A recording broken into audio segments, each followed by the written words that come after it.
Bonsoir tout le monde, ici Monsieur Cacahuète et Ezou. Ce soir nous sommes samedi 20 janvier 2024, il est déjà 23h10.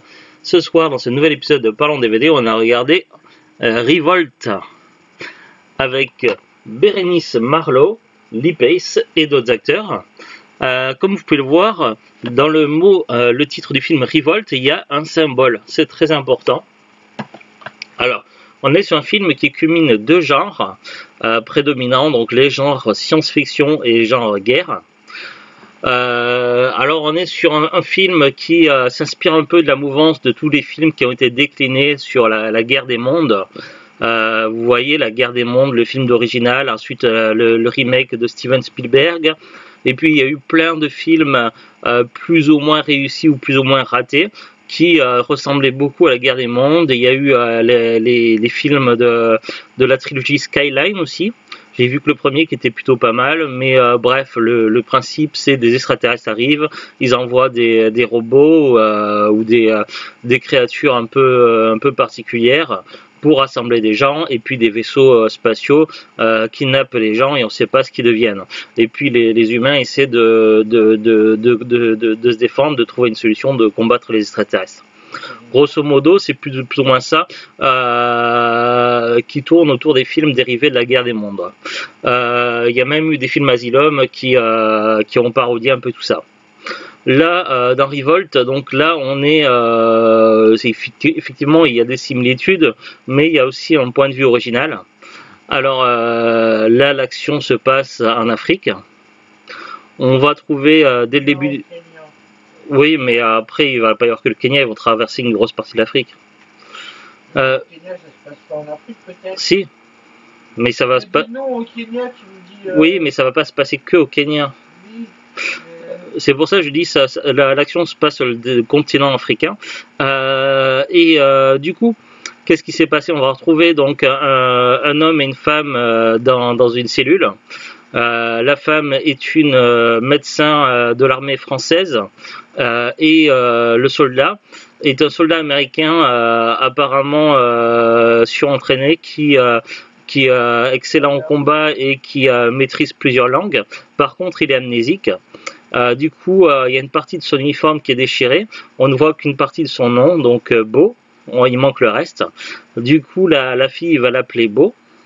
Ensemble, ils vont traverser, ils vont chercher à comprendre un petit peu ce qui se passe. Du moins, la fille va pouvoir l'éclairer un petit peu. Il y a eu une guerre et il y a apparemment, ça serait de niveau extraterrestre, même si les gens n'en sont pas tout à fait sûrs. Il y a des... Non, mais au début, c'est pas clair. Et il y a des espèces de robots d'une technologie futuriste. Et je crois qu'à un moment donné, il y a un des survivants qui rencontre qui pense que c'est un coup de l'armée américaine ou un truc comme ça. Mais en fait, c'est complètement autre chose. Et du coup, le seul indice qu'il va avoir au début, donc notre héros, le personnage principal, ça va être un tatouage sur son bras qui fait référence à une antenne.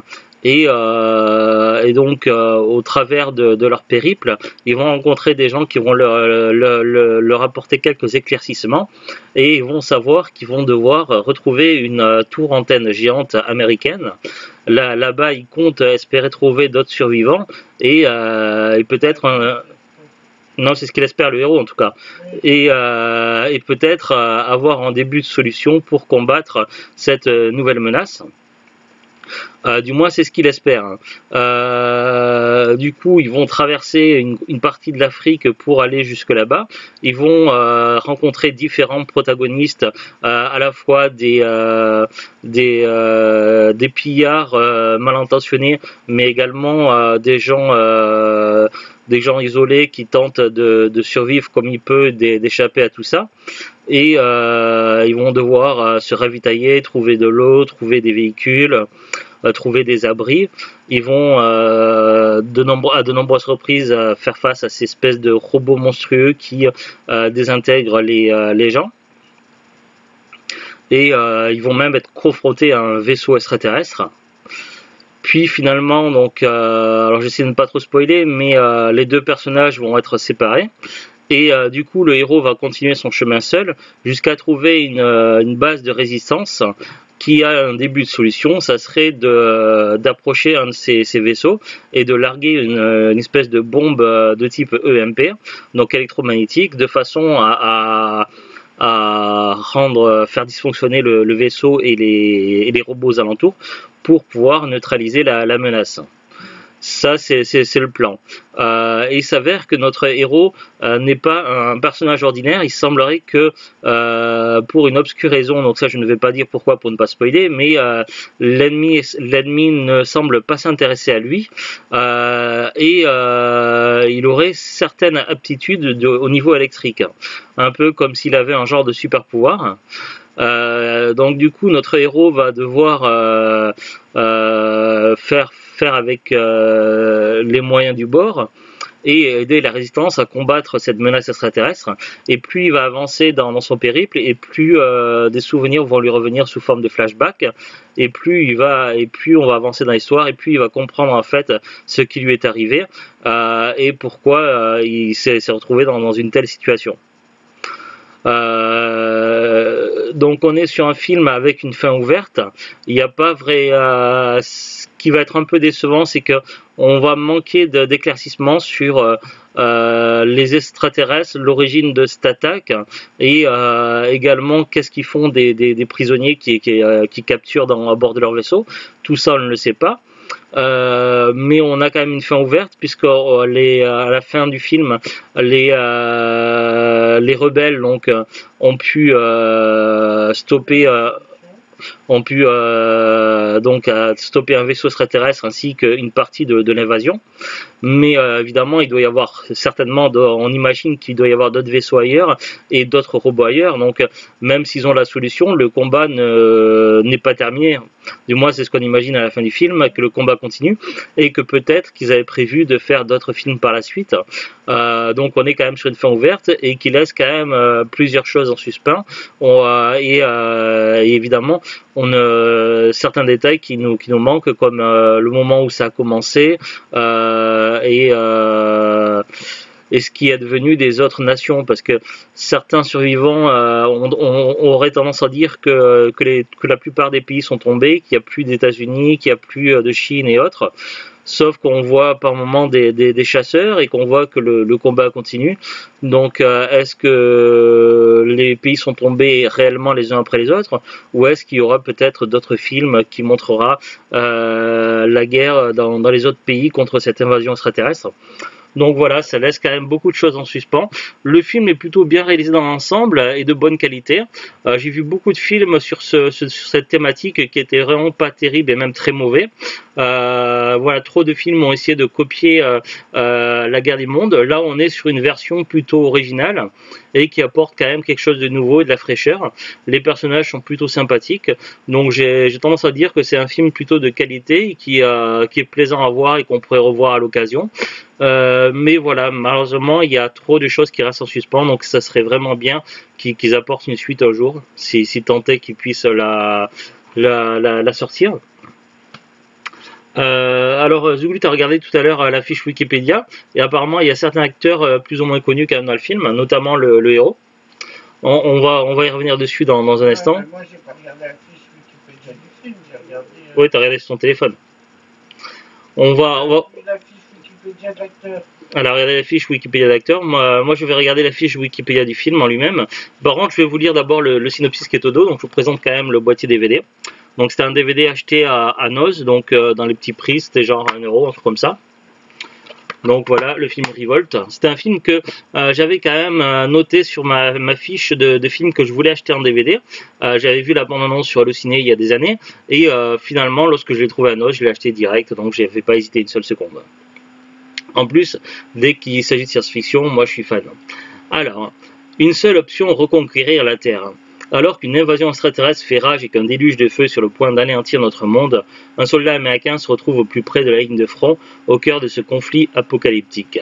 Avec l'aide d'une jeune Française, il va parcourir le champ de bataille et tenter de survivre afin de trouver la résistance pour livrer l'ultime bataille, dernière chance pour sauver la Terre.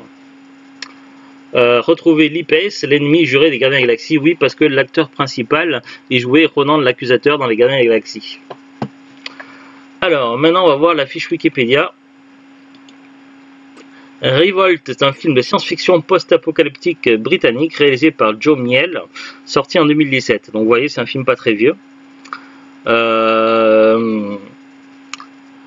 L'action se passe en Afrique, au Kenya, avec un agent américain et une infirmière française qui se réveille en prison. Elle n'est pas infirmière, elle est médecin. Bon, ouais. La Terre est dévastée par des machines extraterrestres qui détruisent les villes et les infrastructures, électricité, réseaux de communication et bombardement. Les humains bombardent les humains au moyen de puissants rayons destructeurs. Bon, après, c'est plus ou moins le même résumé. Durée 97 minutes. Alors, sur la fiche technique, ils disent durée 97 minutes et sur le cadre à droite, ils mettent 87 minutes. Il faudrait qu'ils se fixent. Moi, sur le boîtier, c'est écrit combien de temps? Je vois pas, c'est écrit trop petit. Alors, qu'est-ce qu'il y a comme autre information? Sorti aux États-Unis le 17 novembre 2017. En France, c'est sorti directement en vidéo à la demande le 6 décembre 2017, mais également en DVD. Du coup, c'est pas passé par le Cas Cinéma en France, je pense. Casting Lee Pace, Bérénice Marlowe, Jason Fleming, Leroy Gopal, Tom Fairfoot, Sibylil Xitschana, Wandil Molesbatsi, Sekwati Sektsuban et Bethel Dubé. Oui, t'allais dire? Lee Pace, t'as regardé tout à l'heure sa fiche, il a joué également dans Twilight. Bérénice Marlowe est apparemment une actrice française qui joue un personnage français. C'est plutôt marrant. C'est tout ce qu'il y a sur la fiche Wikipédia. Comme je l'ai dit, il n'y a pas grand chose. J'ai regardé sur Amazon, donc le DVD ne semble plus commercialisé. Donc ça va être des vendeurs pros, des particuliers. Du coup, je suis allé sur Rakuten pour avoir des prix un peu plus à jour, on va dire.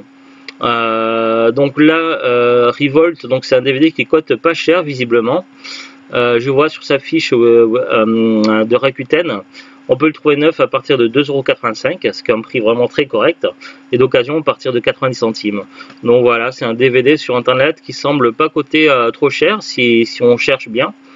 Voilà, donc Rakuten a des prix relativement cohérents pour le coup. Après, c'est un DVD qui s'est pas énormément vendu, je pense. Donc, on le trouvera pas forcément facilement dans tout ce qui est magasin cash ou brocante. Après, à vous de voir. Mais je pense que si vous cherchez le DVD et le film, le moyen le plus simple encore est de passer par internet, des sites comme Rakuten ou autre. Voilà. Donc pas grand chose de plus à en dire, donc on a passé plutôt une bonne soirée. C'était pas le film du siècle quoi, mais il y a mieux en film de science-fiction. Mais voilà, c'était quand même plaisant et pour le coup, c'était pas trop copier-coller de tous les films qu'on a pu voir dérivés de tout ce qu'est la guerre du monde. Il y avait quand même un semblant d'originalité, même si on restait quand même plus ou moins sur la même thématique. Voilà, c'était Revolt. Allez, à très bientôt tout le monde, bon week-end. Salut, salut, au revoir. Hier c'était Forrest Gump. Cours Forrest. La vie c'est comme une boîte de chocolat.